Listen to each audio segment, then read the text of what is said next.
पिता पुत्र र पवित्र आत्मा त्रिएक परमेश्वरलाई महिमा होस्। सबैलाई जय मसीह। दोस्रो तिमोथीको किताब 1 अध्यायको 3 देखि 7 सम्म म यहाँहरूको माझमा वाचन गर्छु। यहाँ यसरी लेखेको छ, जब म तिमीलाई निरन्तर आफ्ना प्रार्थनाहरूमा सम्झन्छु, सन्त पावल भन्छन्, म परमेश्वरलाई धन्यवाद दिन्छु, जसको सेवा मेरा पिता पुर्खाहरूले गरे झैं म शुद्ध विवेकले गर्दछु। तिम्रो आँसु सम्झँदा रात दिन तिमीलाई भेट्ने मेरो उत्कट इच्छा हुन्छ, तर म आनन्दले भरिन सकूँ।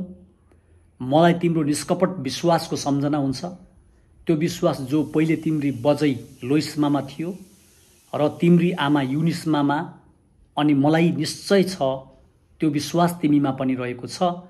त्यसै कारण म तिमीलाई याद दिलाउँदछु कि मैले तिमीमाथि हात राखिदिएँ।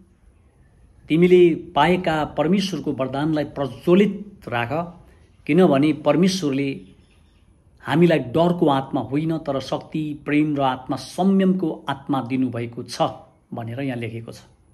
तपाईलाई थाहा हुनुपर्छ, तिमोथीकी आमा र हजुरआमा यहुदी स्त्रीहरू थिए। तिमोथीका बाबु ग्रीक थिए।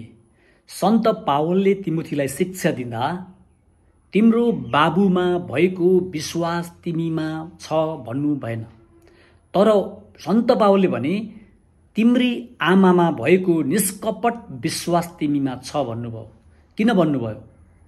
किनभने प्रभु येशूले सामरी स्त्रीसँग यूहन्ना 4:22 देखि 24 पदहरूमा यसरी कुरा गर्नुभयो, तिमीहरू जे आराधना गर्छौ सो जान्दैनौ, हामी जे आराधना गर्छौं सो जान्दछौं, किनभने मुक्ति चाहिँ यहुदीहरूबाट मात्र आउँछ।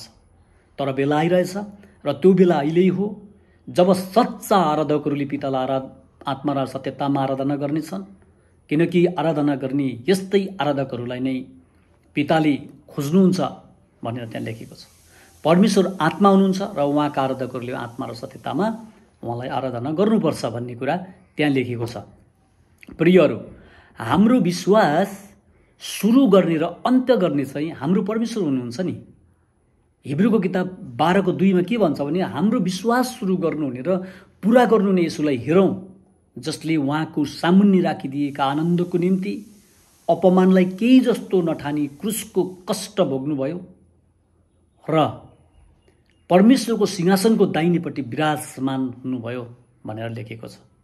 हिब्रू 11:1-2 अब विश्वास चाहिँ आशा राखिएका कुराको निश्चय र नदेखेका कुराको दृढ भरोसा हो, किनकि यसै विश्वासद्वारा प्राचीन मानिसहरूलाई परमेश्वरले ग्रहण गर्नुभयो भन्दछ।